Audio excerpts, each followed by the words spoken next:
all you. You got bad news today for Ethiopia as Fitch ratings cut the country's credit rating into further junk territory as Addis Ababa defaults on its commercial bond payment. So Africa's current debt levels have raised serious questions about public finance management across the continent, which includes corruption, illicit financial flows, among others. Other challenges. My guest on this is Abraham Nwankwo. He's an economist and a former Director General at the Nigeria's Debt Management Office. We thank you very much for making it tonight on the show. Thanks for coming.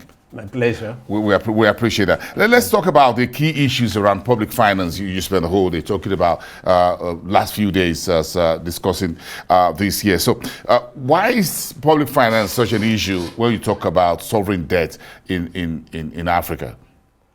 Yeah, public finance is the pivotal issue around the public debt challenges in Africa, mainly because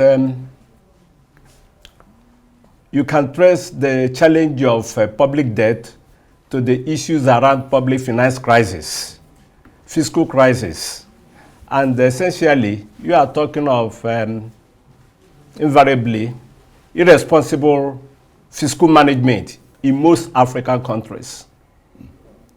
And when you have irresponsible fiscal management, from the level of the ministries of finance to the parliaments, sometimes to the level of the presidency or the prime ministership of the country, it crystallizes into fiscal crisis. And the exit from fiscal crisis is to jump into debt. And therefore, under that circumstance, debt becomes problematic. Instead of being an asset for growth, development, and poverty reduction, debt becomes a solution for negatives created by the authorities. So it becomes unproductive. So you have public finance mismanagement. Yes. And then you run to debt. It takes you run to borrowing. It takes you to the wrong type of debt. Yes. The right type of debt is the debt you proactively procure to be able to drive the economy, to generate growth and development.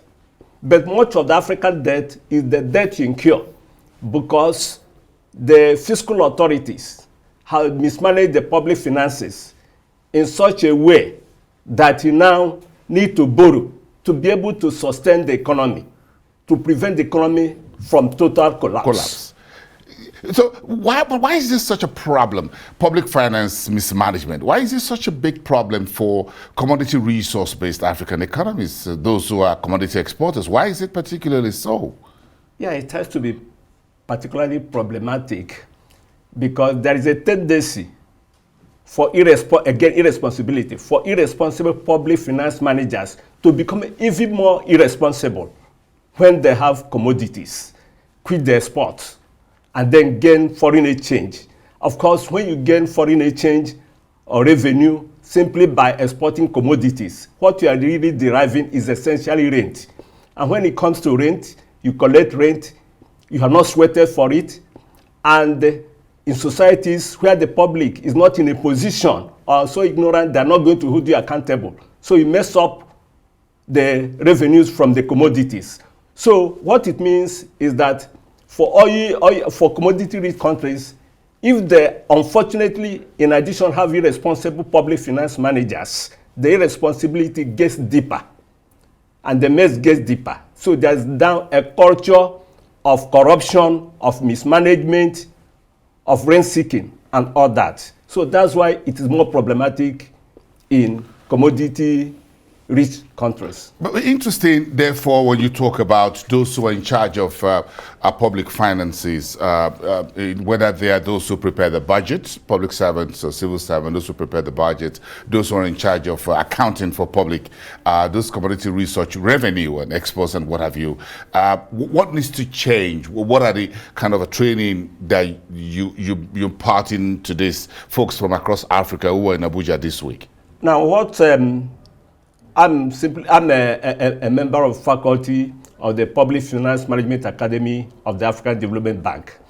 And what the African Development Bank is doing is to build capacity, technical as well as orientational, among the officials of the various countries of Africa, so that they have the technical capacity in the whole range of public finance management, budgeting, public debt management, accounting, auditing, as well as management of risks revolving around illicit financial flows. So that is technical. So that's the area of change, and the FDB is handling that head on. However, just as I mentioned much earlier, there's the other aspect to it, which is pivotal. And that pivotal aspect is how responsible are the African finance managers themselves. You are talking of ministers of finance, you are talking of the parliaments who approve budgets and who adjust budgets. You are talking of the cabinets. Are they committed to development? Do they appreciate the essence of responsible leadership? Or do they look at leadership as an opportunity to plunder their various countries? This is critical for Africa, and we have no business dodging that particular issue. The challenge of Africa is the challenge of responsible leadership. In terms of technicals, the African Development Bank and other institutions are doing that. However, unless we get the political leadership right, you'll be wasting your time, because whatever you want to be able to do, you can only do it within a political, economic environment. And therefore, it is important that you have responsible leadership, particularly in public finance management, the ministers of finance. Even beyond the fiscal area, you must have responsible leadership in the monetary authority area. The central bank of the various countries, how are they managed? Who manages them? Are they responsible people? Are they rascals? Very critical. Because you can understand that because of the changes in the world economy over the past 10 years, there has been a tendency for all central banks to be interventionists, therefore moving from the area of pure monetary management to the area of fiscal intervention. And if that happens in a country where most of the managers of the economy are also not responsible, you can now see that even the monetary interventions gets converted into a fiscal crisis and distort the entire economy. So it is possible, it is very important for all persons who are interested in African development to focus and continue emphasizing and demanding responsible leadership, responsible political leadership at the ministerial levels, at the parliamentary level, because the parliaments in every country of the world are very critical for public financing management, because there are people who are going to approve the budget. Yes. And all that. Yes. So that's very critical. As well as not just approve the budget, but also budget oversight. Yes. And they're the one who goes through, who use fine to comb through the entire budget presentations and whatever is being spent. So, yeah. So that set of people, do you think it is time that they are also brought into the mix in terms of whether they also need some level of training or exposure, such as we are seeing the AFDB and the World Bank and IMF come together for this week in Nigeria to complete this 18-month program? Great. You've gone to the heart of the solution, the needed turnaround. How will it come about?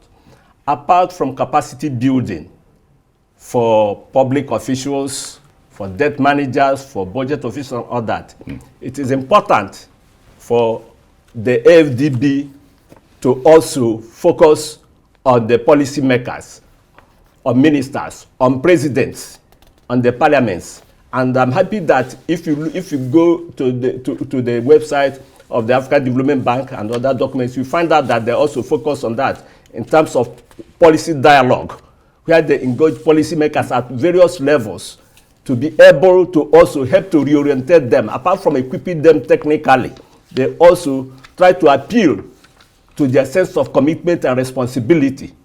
So that is important, and I'm happy that FDB is also handling that aspect of it, the issue of policy dialogue, the issue of working on the very top leadership of all the countries of Africa. That is critical for a change that is desired.